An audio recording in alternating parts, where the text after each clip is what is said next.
Hello. Today I will be reading a Jolly Phonics reader called The Moon.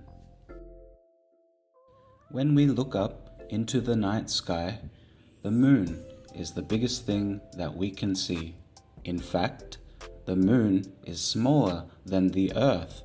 The moon looks so big because it is not as far away as the stars and the other planets.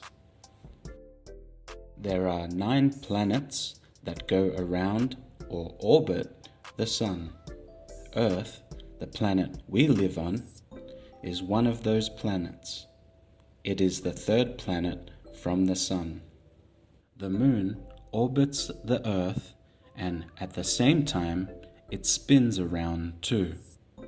It takes about 28 days for the moon to spin around, and also for it to go around the earth. Astronomers look at the moon and stars and planets. Today, they have big telescopes that let them see things that are a long way away. The first astronomers did not have such good telescopes for studying the moon. When you look at the moon, you can see dark and light patches on it. The first astronomers mistook the dark patches for seas. They named them things like the Sea of the Clouds and the Sea of Tranquility. The moon does not have any seas. The dark patches are big, flat bits of ground called plains. It looks as if the moon shines down on the earth, but in fact, the moon does not have any light of its own. It looks like it shines because it reflects the light from the sun. The moon is always round, but sometimes it looks as if it is a different shape. This is because we can only see the part of the moon that is in the light of the sun. At the time of a new moon, we cannot see the moon at all. This is because the other side of the moon, which we cannot see, is lit up. As the moon and earth turn, we can see part of the moon that is lit up. This is called a crescent moon. Each night, we can see more and more of the moon that is lit up, until we can see all of it. Then, night by night, it looks as if the moon is getting smaller and smaller again until it disappears at the next new moon. We say the moon waxes as it gets bigger and wanes as it gets smaller.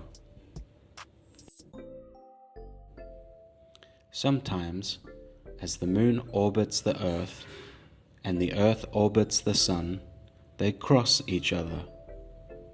The moon, or the shadow of the moon, can block out the sun as they cross. When this happens, it becomes dark. This is called an eclipse. From the earth, we always see the same side of the moon. We never see the other side as it is always turned away from the earth. This is because it takes the same time for the moon to spin around as it takes for the moon to orbit the earth. Despite being a long way away, the moon does affect things on the earth. As the moon travels around, it attracts the earth and its seas. When the moon is close to one part of the earth, there is a high tide. As the moon travels away, the sea levels fall, and it is low tide. We could not live on the moon. It is rocky, dry, and barren. The moon's night is very, very cold, and the moon's day is very, very hot. Man has always looked at the moon and dreamed about visiting it. Man first landed on the moon in 1969. 6 rockets have landed on the moon, and 12 men have walked on it. The gravity on the moon is less than on the Earth. This is why, when you see someone walking on the moon, they seem to jump and float along. The first rockets to go to the moon were called Saturn rockets. Only a very small part of a rocket, the bit at the top, lands on the moon. The rest of it is filled with fuel. It has 3 parts, and each part falls off as the fuel in it is used up. When you look at the moon with a telescope, you can see where rocks have crashed into it. The marks never get worn away as there is no weather on the moon. This means that the footprints left by the astronauts will still be there in thousands of years' time. Goodbye. Thanks for listening.